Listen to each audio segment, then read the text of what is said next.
नमो नमः मित्राणि सादरं वन्दनानि अभिनन्दनानि च। एहि मित्रा संस्कृतं पठामः। संस्कृतभाषाशिक्षणस्य आभासीयकक्षायां भवतां सर्वेषां स्वागतम् अभिनन्दनं च। भवन्तः कथं सन्ति? सर्वे कुशलिनः वा? भवतु तावत् सर्वेषां कुशलम्। मित्राणि, हमने पिछले दिन तद्धितांत पदों की चर्चा की थी और तद्धित के जो प्रत्यय लगते हैं, कहाँ लगते हैं, किनमें लगते हैं, इसकी हम सब चर्चा कर रहे थे। आज भी उस तद्धित प्रकरण को ही हम आगे बढ़ाते हैं। मैंने कहा था तद्धित के बहुत सारे प्रत्यय हैं, किंतु कुछ जो प्रचलित जो शब्द हैं, जो तद्धितांत हैं, उसकी जानकारी विद्यार्थियों को होनी चाहिए। इसलिए कुछ और भी प्रत्यय हैं जिसे एक एक कर मैं आप तक को बताने का प्रयास कर रहा हूं। तो आज का जो प्रत्यय है उस प्रत्यय का नाम है त्यक्त।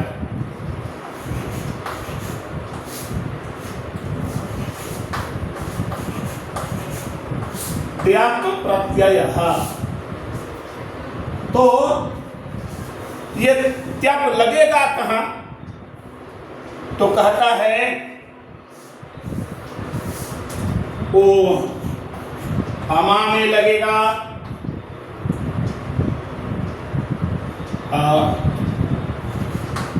ईहा में लगेगा, व में लगेगा, नी में लगेगा। साथ ही साथ तस और त्रल प्रत्यय से बने हुए तस और तृण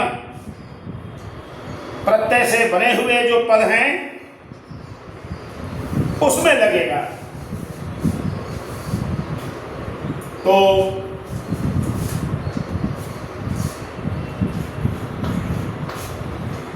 ततः,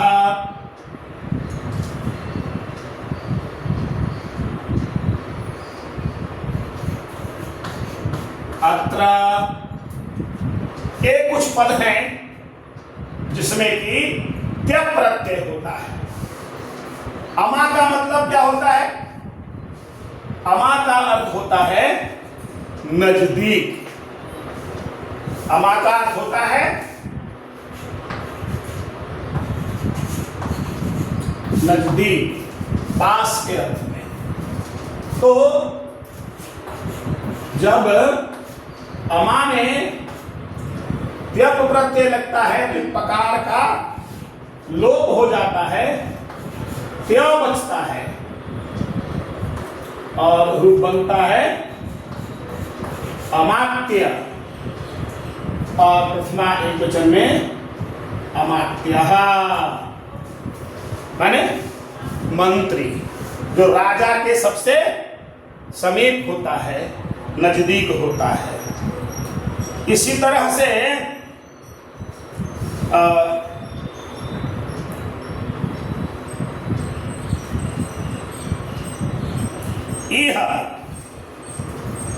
यह शब्द है। यह मतलब यहां।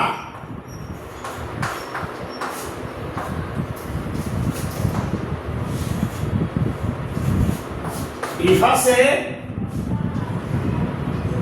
ये प्रत्यय का पूरा नाम लिखना चाहिए। त्यक्त प्रत्यय होता है और बनता है त्य सीधे, और यानी यहां। वो यह है कहां? वाल्मीकि रामायण में इसका मूल रामायण में आया है क्व सूर्य प्रभवो वंशः आदि आदि वहां प्रयोग है। क्व यानी कहां, क्व से त्यप प्रत्यय,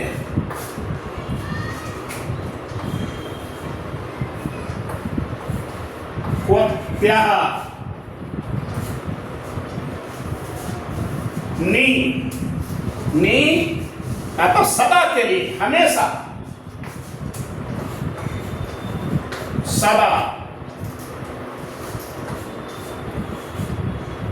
नी से त्यप प्रत्यय होता है तो बनता है नित्य, प्रथमा एकवचन में नित्यः।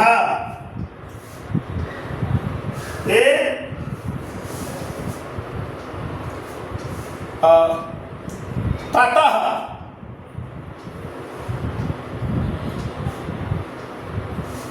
ततः,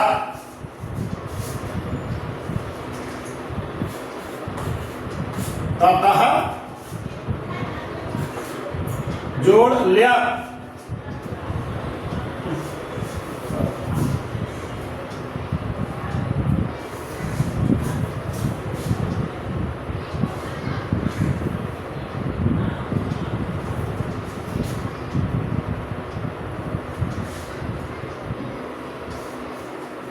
तत्रत्यः, ये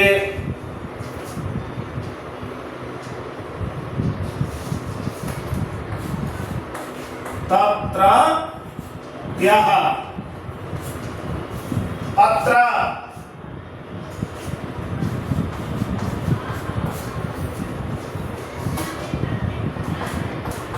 ल्या, अत्रत्यः,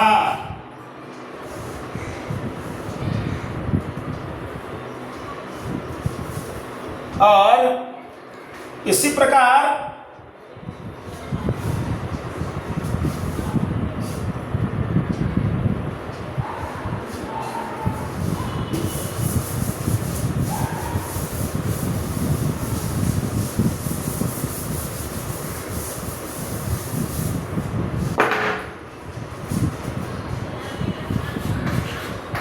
यतः त्याग,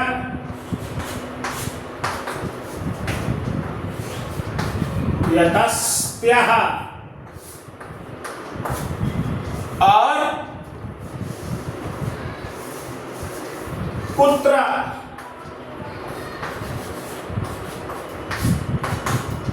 त्याग,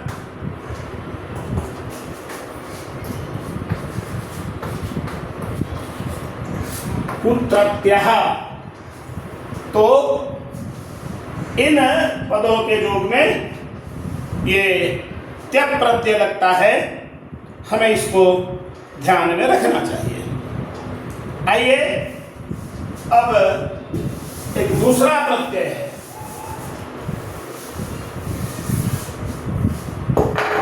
उस प्रत्यय का नाम है शय्य प्रत्यय। ये शय्य प्रत्यय कहां लगेगा?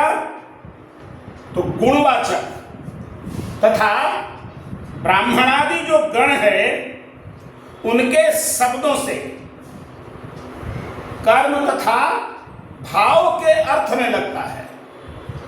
कर्मवाच भाववाच के अर्थ में ये लगता है शय्य प्रत्यय। तो गुण, गुणवाचक और ब्राह्मणादि गण में बहुत सारे पद आते हैं, उनसे शय्य प्रत्यय होता है। और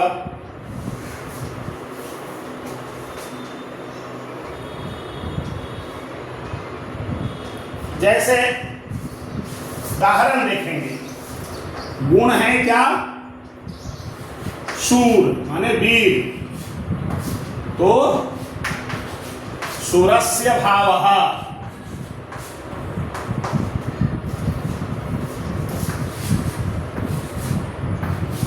शूर धन शय्य, ये शय्य प्रत्यय लगता है। और जब स्यय लगता है तो क्या हो जाता है, ये सूर का सौर हो जाता है और सकार और यकार का लोप होकर के यह बचता है सौर्य शब्द हो जाता है और यह नपुंसक में प्रयोग होता है सौर्यम। इसी तरह से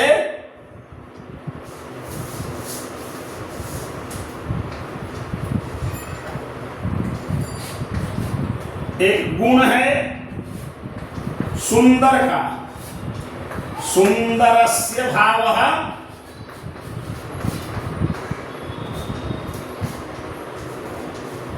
यहां शब्द है सुंदर, प्रत्येक कौन सा है, स्यय। ये जब लगता है तो एक पद बन जाता है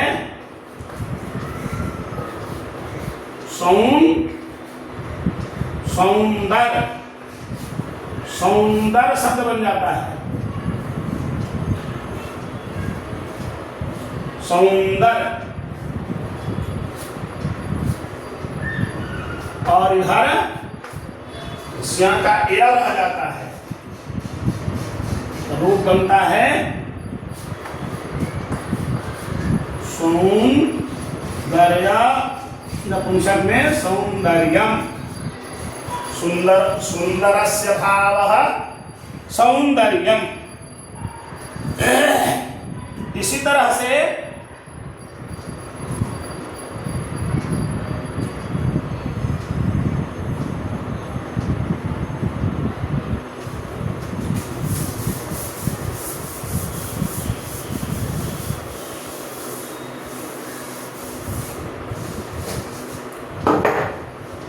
ब्राह्मणस्य भावः,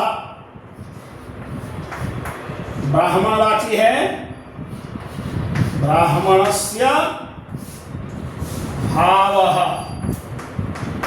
इसमें ब्राह्मण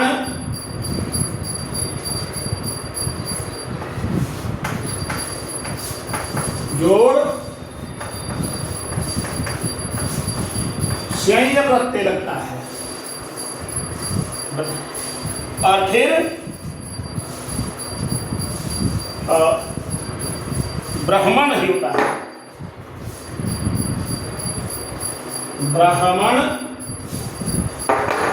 जोड़ संय,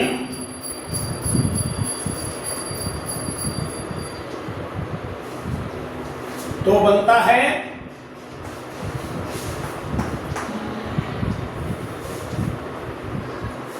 ब्राह,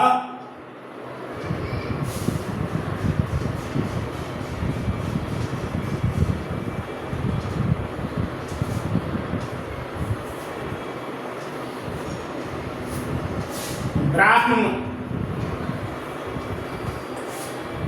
ब्राह्मण शब्द बन जाता है ब्राह्मण। और फिर या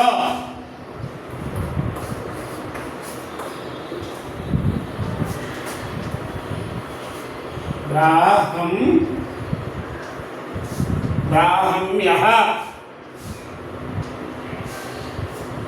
ब्राह्मण्यम,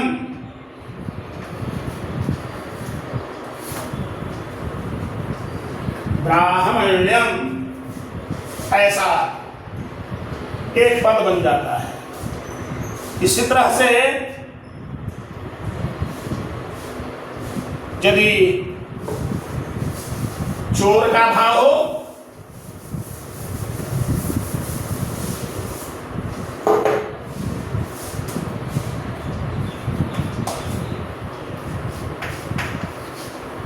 चोरस्य भावः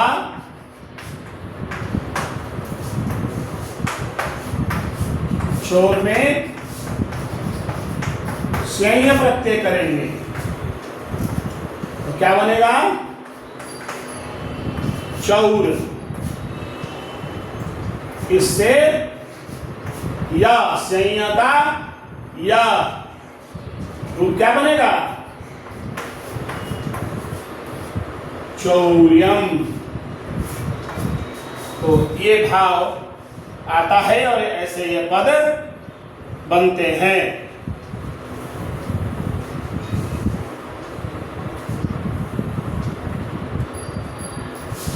धूर्तस्य भावः,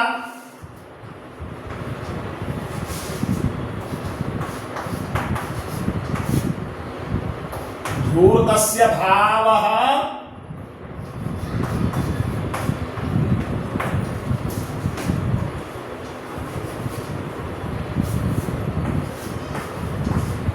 धूर्त जोड़ संज्ञा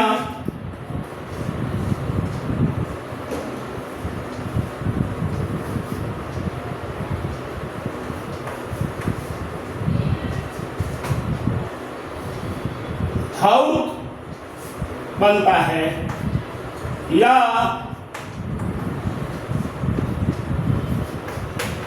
धौत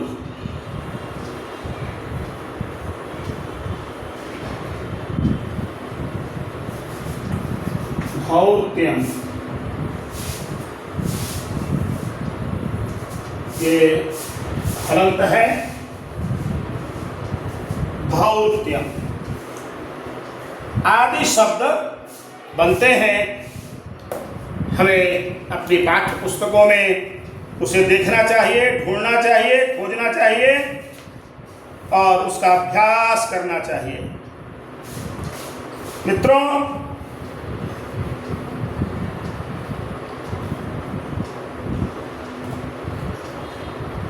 अगला प्रत्यय है, उसका नाम है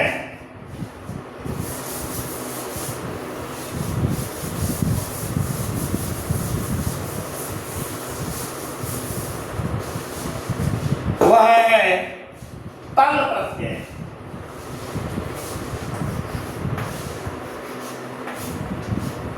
तल। तो ये तल प्रत्यय कहां लगेगा?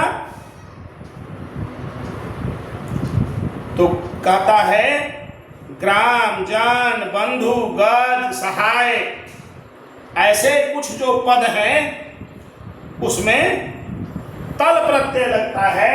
लकार का लोप होकर के तो बचता है। जैसे क्या क्या है? ग्राम, जन, बंधु। ग्राम, जन,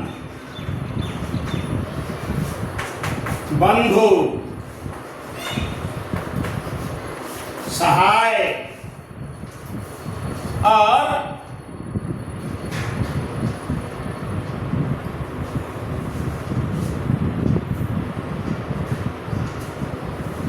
गज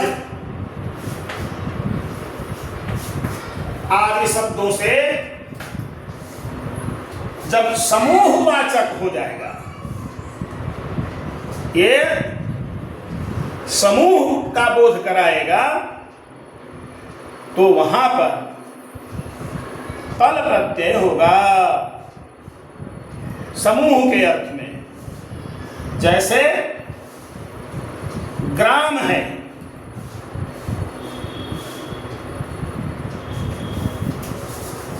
तो मान लीजिए ग्रामा,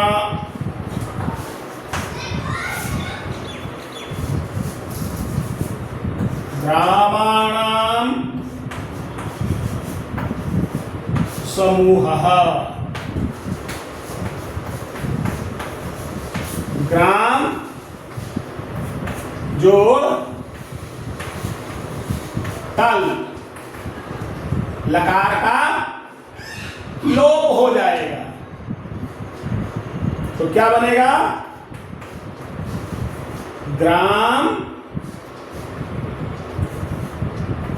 तो। और जब ग्राम तो होगा तो ये ताप प्रत्यय लगा करके ग्रामता, ऐसा सब पद बनेगा। इसी तरह से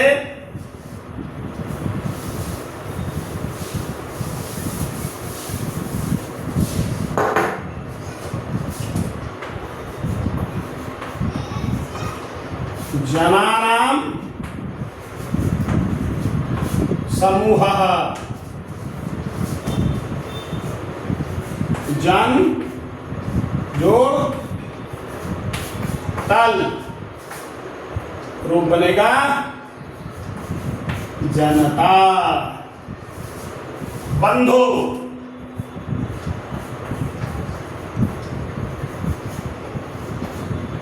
बंधूनां समूहः,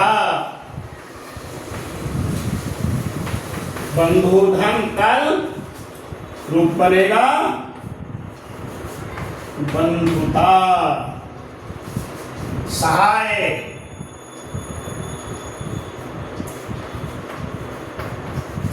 सहायानां समूहः, सहाय धनतल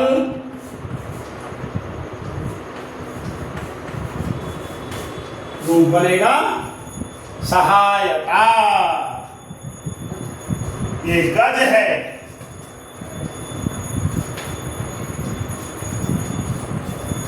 गजानां समूहः,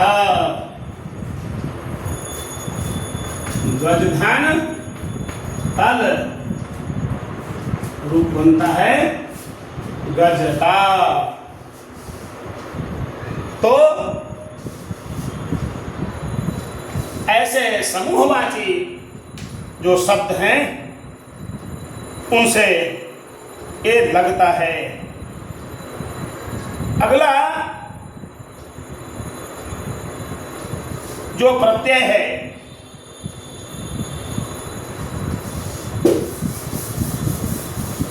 केवल थोड़ा थोड़ा निर्देश करते हुए मैं आगे बढ़ूं, और वह प्रत्यय है या तथा, या तथा खैय, ये दो प्रत्यय हैं। ये एक ही पद में दोनों प्रत्यय लगते हैं, केवल रूप उसका बदल जाता है। ये प्रत्यय उस स्थान पर लगते हैं जहां के बारे में, जहां वो उत्पन्न है, ऐसे स्थान पर। जैसे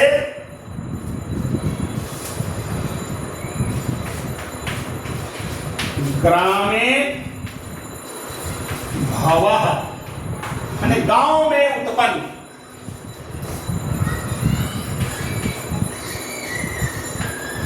ग्राम जोड़ या प्रत्यय,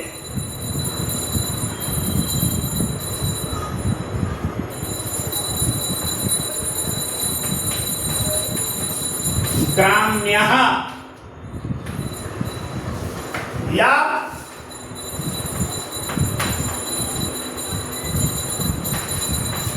ग्रामे भवः,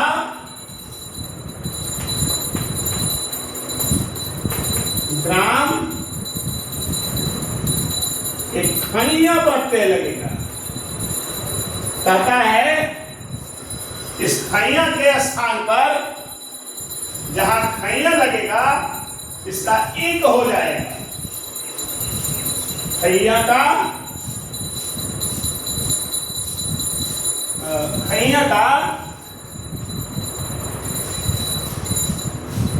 इन हो जाएगा।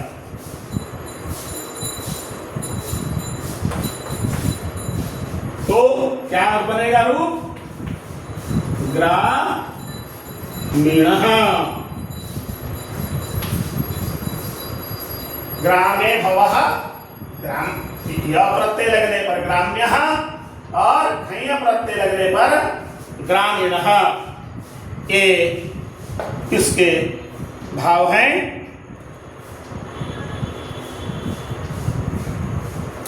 और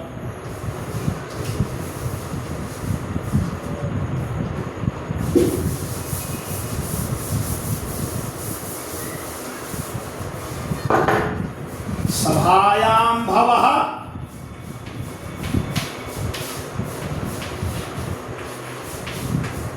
भवः सभा से य प्रत्यय तो सभ्यः बनता है।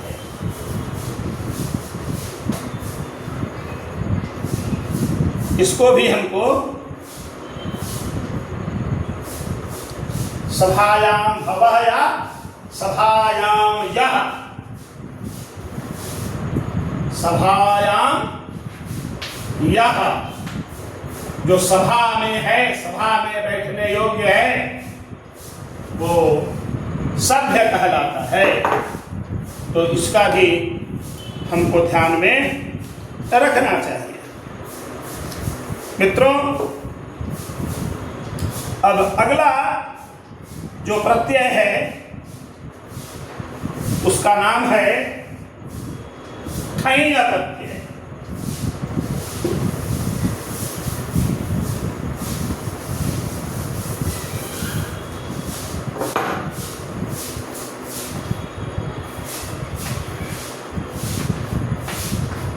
यह है ठञ प्रत्यय। तो ठञ प्रत्यय कहाँ लगेगा? तो कालवाची शब्दों से,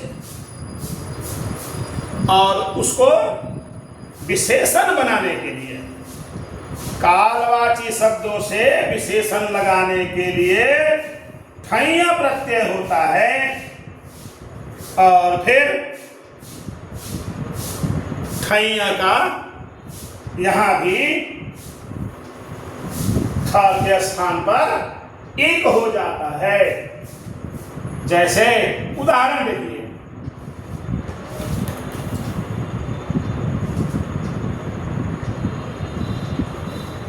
कालवाची क्या है? मास। तो मासे भव,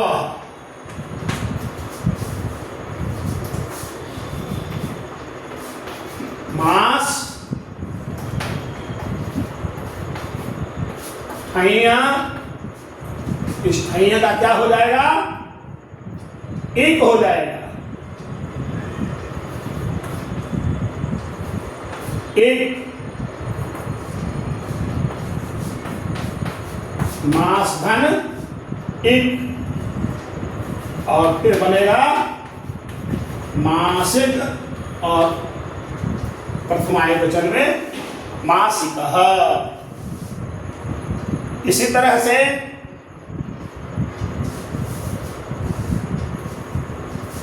मासे भवः,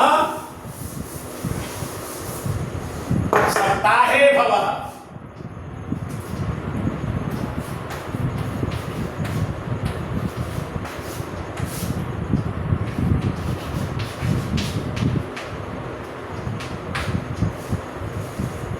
सप्ताह धन ठञ, ठञ के स्थान पर एक, सप्ताह जोड़ एक,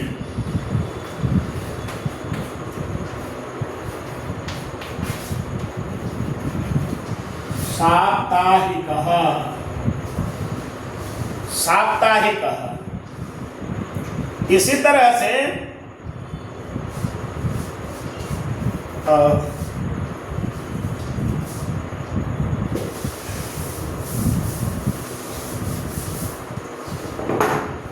दिने भवः,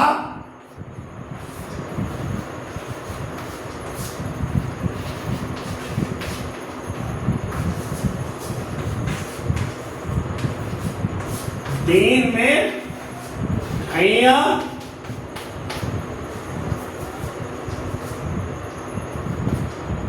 तो दिन हैया का एक बन जाता है दैनी कहा। ये विशेषण बनाने का जो नियम है, आगे वृद्धि हो जाती है, इसके कारण से ऐसा बन जाता है कहीं दीर्घ कहीं वृद्धि। तो उतने बड़े जाल में हम लोगों को पढ़ने की आवश्यकता अभी नहीं है। इसी तरह से वर्षे भवः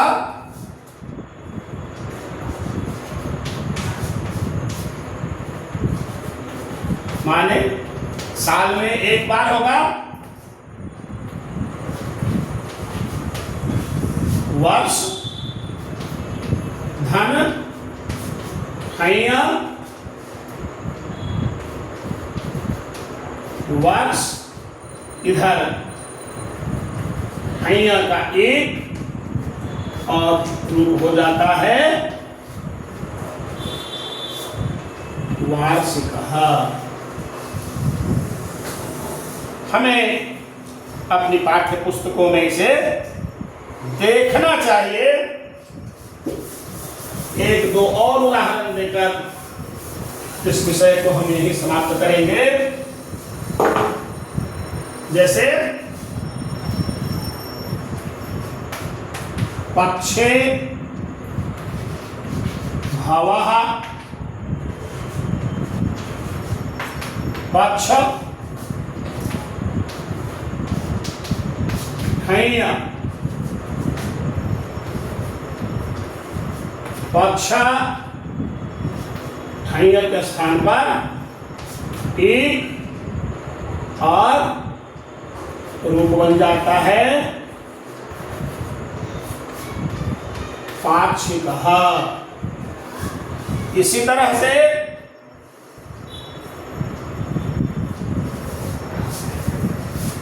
एक और उदाहरण देखिए, संवत्सरे भवः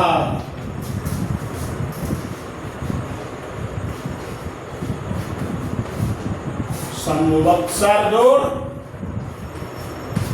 हैया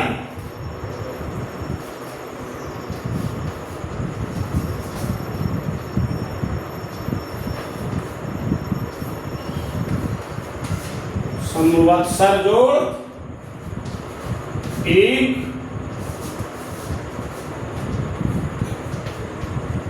संवत्सरिकः।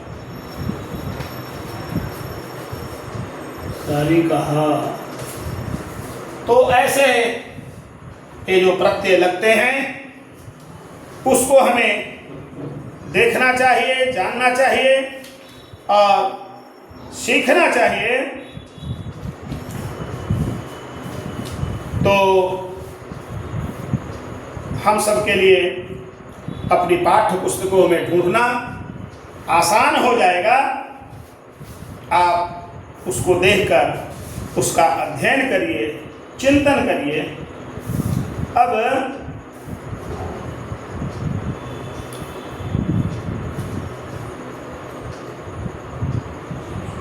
वीडियो बहुत बड़ा हो जाएगा। आप सबका आग्रह है कि छोटे छोटे वीडियो ही बनाए जाएं, इसलिए ये बढ़ भी रहा है, समय भी बढ़ रहा है, क्योंकि प्रत्यय बहुत हैं। तो आज यहीं पर विश्राम देते हैं। आप इन प्रत्ययों का और भी अभ्यास कीजिए, अपने मित्रों के लिए भी प्रेरित करिए। तो कल फिर मिलते हैं इसी तद्धित प्रत्यय को के जो और भी प्रकार हैं और उनसे बने हुए जो शब्द हैं उसके बारे में जानकारी हासिल करेंगे। तब तक के लिए नमो नमः, पुनर्मिलामः।